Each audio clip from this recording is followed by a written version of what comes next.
18वां अध्याय एकादश रुद्रों की उत्पत्ति।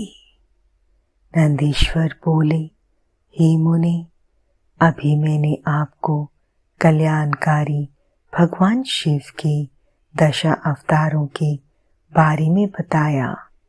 अब मैं उन्हीं शिव जी के 11 अवतारों के बारे में बताता हूँ। इन्हें सुनने से असत्य के दोषों से उत्पन्न होने वाली बाधा दूर हो जाती है। पूर्व समय में एक बार देवराज इंद्र अपनी नगरी अमरावती को छोड़कर चले गए। यह देखकर उनके पिता कश्यप ऋषि को बहुत दुख पहुंचा। मुनि कश्यप भगवान शिव के परम भक्त थे। उन्होंने इंद्र को बहुत समझाया और स्वयं काशी नगरी आ गए। वहां उन्होंने पवन पावन गंगा जी में स्नान के पश्चात विश्वेश्वर लिंग के दर्शन किए और उसी के पास एक अन्य शिवलिंग की स्थापना की। उस लिंग की स्थापना कश्यप मुनि ने देवताओं के हितों के लिए की थी। फिर वे उस शिवलिंग की नित्य विधि पूर्वक पूजा अर्चना करने लगे और तपस्या में लीन रहने लगे। इस प्रकार दिन बीतते गए। एक दिन प्रसन्न होकर भगवान शिव प्रकट हुए और बोले, हे मुनि कश्यप, मैं आपकी आराधना से प्रसन्न हूँ। मांगो, क्या मांगना चाहते हो? मैं तुम्हारी इच्छा अवश्य पूरी करूँगा।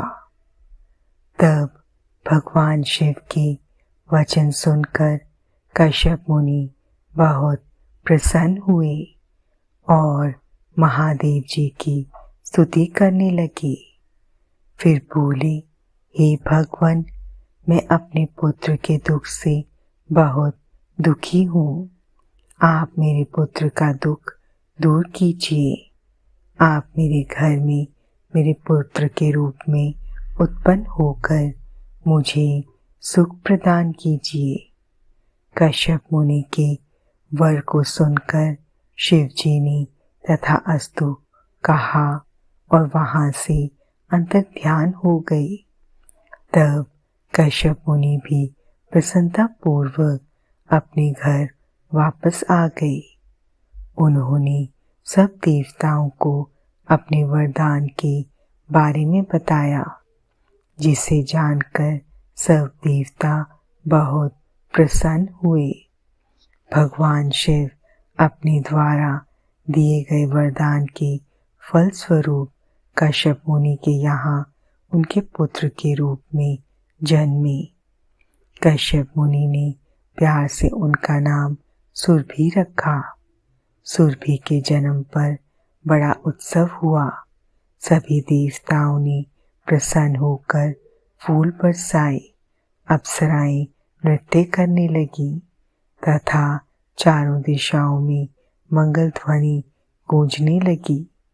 देवताओं ने कश्यप मुनि को बहुत बहुत बधाई दी।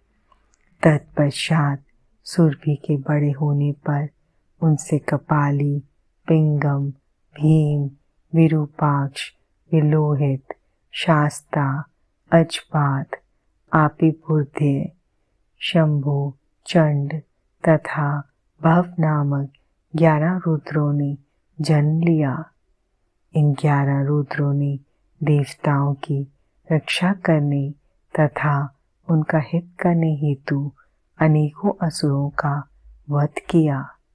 फिर उन्होंने दैत्यों द्वारा अधिकृत किया स्वर्ग का राज्य वापस ले लिया और उस पर फिर से देवराज इंद्र का राज्य हो गया।